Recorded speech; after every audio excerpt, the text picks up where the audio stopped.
Veterinary അഡ്മിഷനെ സംബന്ധിച്ചിടത്തോളം മറ്റ് കോഴ്സുകളായിട്ട് compare ചെയ്യുമ്പം നമുക്ക് എത്ര നീറ്റ് സ്കോർ ഉണ്ടെന്നുള്ളത് അത്ര ഇമ്പോർട്ടൻ്റ് അല്ല.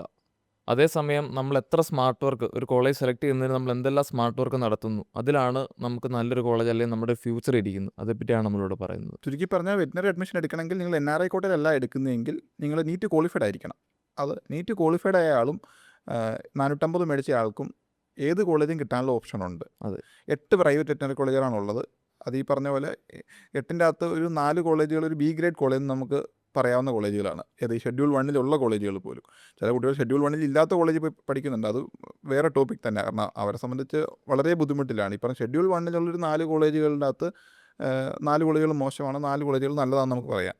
ഈ 4 കോളേജുകൾ മാത്രം ചൂസ് ചെയ്താൽ തന്നെ ഇതിൻ്റെ അകത്ത് ഏറ്റവും ബെസ്റ്റ് നോക്കുക എന്ന് പറഞ്ഞാൽ 8നെ നമ്മൾ ഓപ്ഷനിൽ എടുക്കുക.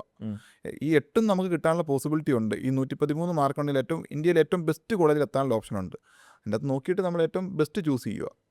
ഈ ഏറ്റവും ബെസ്റ്റിൽ നമുക്ക് കാരണം നമ്മുടെ ഓപ്ഷൻസ് ലിമിറ്റഡ് ആയിട്ട് നമ്മൾ വെക്കുന്നതുകൊണ്ടാണ് പല സ്റ്റുഡൻസിനും നല്ല കോളേജിൽ എത്താൻ പറ്റാണ്ടിരുന്നത്. കാരണം നമ്മളൊരു കൺസൾട്ടൻറ്റിനെ അല്ലെങ്കിൽ ഒരു ഏജൻറ്റിനെ വിളിച്ചു അവർക്ക് ആ ഒരു കോളേജായിട്ട് മാത്രമേ കണക്ഷൻ കാണത്തുള്ളൂ, അല്ലെങ്കിൽ അവർ ആ ഒരു കോളേജായിട്ട് കണക്റ്റഡ് ആയിരിക്കും. സോ അവർ നിങ്ങളത് പറഞ്ഞു, അതിനെപ്പറ്റിയുള്ള കാര്യങ്ങൾ മാത്രം പറഞ്ഞു. അതറിയില്ലാണ്ട് നിങ്ങൾ ഈ പറഞ്ഞ് 8 കോളേജ് ഏതെന്ന് അന്വേഷിക്കുക, അതിൻ്റെ അകത്ത് നിങ്ങൾക്ക് വേണ്ടാത്തത് സോർട്ട് ഔട്ട് ചെയ്യുക, ബാക്കിയുള്ള 4 നിങ്ങൾ വിസിറ്റ് ചെയ്യുക. അതെ, ആകെ നമ്മൾ ഷോർട്ട് ലിസ്റ്റ് ചെയ്ത് വരുമ്പോൾ വിരലിലുണ്ടാവുന്ന കോളേജുകളേ ഉള്ളൂ. ആകെ 4 കോളേജേ ഉള്ളൂ. അപ്പോൾ അത് നമ്മൾ എൻ്റയർ ആയിട്ട് സ്റ്റഡി ചെയ്യുക. 4 കോളേജ് നേരിട്ട് പോയി തന്നെ സ്റ്റഡി ചെയ്യുക. 4 കോളേജിലെ സ്റ്റുഡൻസായിട്ട് സംസാരിക്കുക, എന്നിട്ട് ചൂസ് ചെയ്യുക. That's it. അപ്പോൾ തന്നെ ഓട്ടോമാറ്റിക്കായിട്ട് ഏറ്റവും ബെസ്റ്റിൽ എത്താനുള്ള പോസിബിലിറ്റി ഉണ്ട്.